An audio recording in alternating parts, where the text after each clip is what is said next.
it, then they can vote for someone else. May I speak? It's my show. Absolutely. So take what that you want, but Ron Burgundy?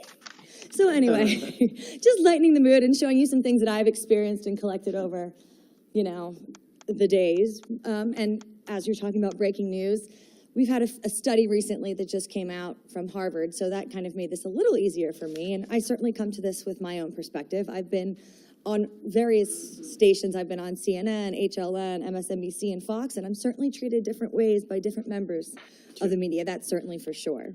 But whether you're liberal, conservative, man, woman, black, white, green, yellow, or purple, it seems that America just loves to bash the media in general. And there's a well-documented phenomenon called the hostile media effect. And it's been well replicated over like 30 or 50 times in academia. It basically means both sides, you have both sides read an article, and both sides think it's completely biased against them. So really, the media kind of can't win in that regard. And as we've all seen, there's been a huge fall from grace, you know, since maybe the 60s, right, of the media. According to the Gallup organization, in 2000, a majority of Americans 18 to 29 years old trusted the media.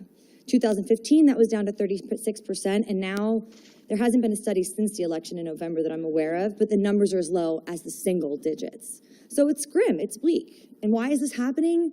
There's a lot of reasons, and there are a lot of theories out there. Politically polarized the media is, perhaps. Financial pressure, failing journalistic standards, the 24-hour news cycle, the internet. And what about Trump himself? He did something pretty wild. He completely bypassed the media and just went to the American people through Twitter. And it worked. He was communicating directly with the people. The news organizations were having to themselves go on his Twitter feed to see what he was saying minute by minute by minute. Everyone knows President Trump does not sleep. He'll be tweeting at 4 in the morning, 5 in the morning. You have to wake up to 10 new tweets, not knowing what you're going to talk about on your show for that day. So it's pretty crazy. And if you look at the way that media worked in the 1960s, you know, there was local TV and maybe 3 broadcast outlets. And those outlets all essentially received the national information from, you know, like Associated Press and Newswire services. So these people, you know, got the wire, they read the wire. They didn't really infuse anything other than personality into it, but they were just reporting on facts, and they let the viewers and the audience draw their own conclusions and form their own opinions. And now it just seems to be completely different. We can't tell what's necessarily objective and what standards there should be, or if there are any. And, you know, news media is declining. If you just look at just some statistics, the Pew Institute says that in the early 2000s, about 50 billion, you know, people were reading newspapers, and their revenue, was about 50 billion, and now it's down to about 16 billion. And digital sales aren't making up for the difference. So people are consuming news in different ways, and it's affecting the bottom line.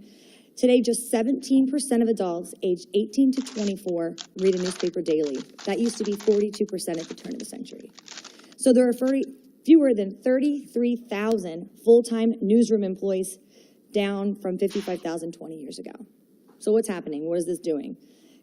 What goes on now? So there's more and more stories happening, right? We're consuming so much information, but it's all on the internet, and there's fewer true news folks out there reporting them.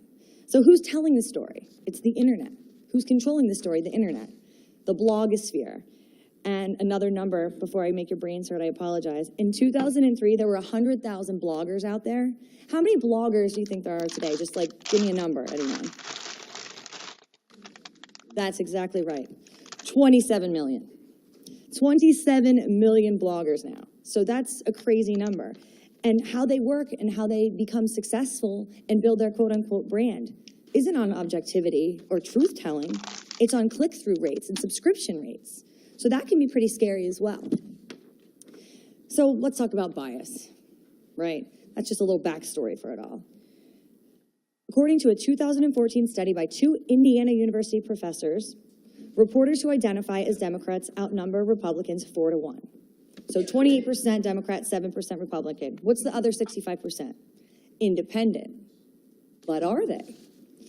It's, you know, and that's what we're about to discuss here. And that's what we have to think about. Are those that identify as independent really so, or are they doing it for some other reason? So is the bias real? Well, if you have a TV, I think most people can draw their own conclusions. But it seems that the people mostly denying bias are progressive activists posing as reporters, politicians, and professors studying these issues. Why these three groups? Well, you know, they all have their own skin in the game. We'll talk about all three. Politicians, of course they have their bias. We don't even have to go into that, right? That's their business. Their business is their bias and their constituents in re-election. But let's talk about the media itself. Just look at the last election. 96% of media campaign contributions went to the Democrat Hillary Clinton. Talk about professors. There's this website I subscribe to called Prager University, and they have this thing called the least diverse place in America, and that's college. You can say, how's college the most least diverse place in America? Well, there's more women than men in college, so it's certainly not on the basis of gender, certainly not on the basis of race. It seems that things are doing pretty well in that regard. And what about, you know, sexuality? Maybe it's something with sexual orientation. Well, we know as long as you have a waiver and it's notarized in a consent form, you can pretty much do what you want on a college campus. So the real problem in college is diversity of thought. If you're on the right, you're not allowed to be open-minded. According to a study by the Econ Journal Watch, liberal professors outnumber conservatives 12-1. So when I was preparing, I was trying to research and find any information that showed media bias, and pretty much there was nothing that would show any sort of media bias because the people that are drafting them, they're all at colleges, and another name for some of these colleges are liberal arts universities. Just, I don't think that's a coincidence, but it could be. Maybe, I don't know. So then all of a sudden, like I think it was Friday, something really crazy happened. Harvard, which is not really a beacon of conservative thought or supporting it, came out with a pretty crazy study. And, you know, we use real data and social science. And what they said, is the media fair to Trump? Harvard said absolutely not. They said the news media is liberal, and they studied 10 news outlets like CNN, MSNBC, NBC, Fox, and they said overwhelming coverage of Donald Trump's first 100 days was all over hostile. 93% of stories by purported straight news outlets, NBC and CNN, were negative. At this point, it's not news, it's advocacy. And truth is like beauty in the eye of the beholder. So the press is anti-Trump, that's what this study is saying. And they're also saying that the issues that he and his voters favor also have the same sort of bias. For example, if you look at immigration, media coverage is skewed on the issue as well. Most Americans think that, hey, coming to this country illegally is wrong, hence Congress made it illegal. But the media has turned to bending our borders into a form of bigotry. Same Harvard study says the tone of the news coverage on immigration was 96% negative. If we look at some other topics, healthcare, 87% negative, Russia and the election, 87, international trade, 84, his personal background, 82, fitness for office, 81, terroristic threat, 70, economy, 54, all other topics, 82. There's one exception to this, which I maybe we could show some sort of turn, was the Syria missile attack, and around 80% of all reports were positive on that. So that's where we stand on that. So let's compare this to other presidents, right? The same study. Tone of the coverage of the first 100 days for President Trump, an 80-20 ratio of negative to positive coverage for President Trump. Bill Clinton and George W. Bush, 60-40, 60 negative, 40 positive. Now, what do you think Barack Obama's, the little magical media unicorns numbers were? 60 positive, 40 negative.